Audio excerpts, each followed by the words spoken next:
আসসালামু আলাইকুম ওয়া রাহমাতুল্লাহি ওয়া বারাকাতুহু।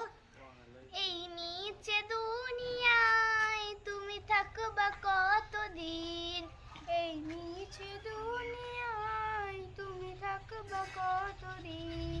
হঠাৎ করে উঠবে বেজে চলে যাওয়ার দিন। এই নিচে দুনিয়ায় তুমি থাকবা কতদিন? এই নিচে দুনিয়ায় তুমি থাকবা কতদিন? এ দুনিয়ার মিছে মায়ায় আছো তুমি ডুবে, একবারও ভাবনি হাই চলে যেতে হবে। এ দুনিয়ার মিছে মায়ায় আছো তুমি ডুবে, একবারও ভাবনি হাই চলে যেতে হবে।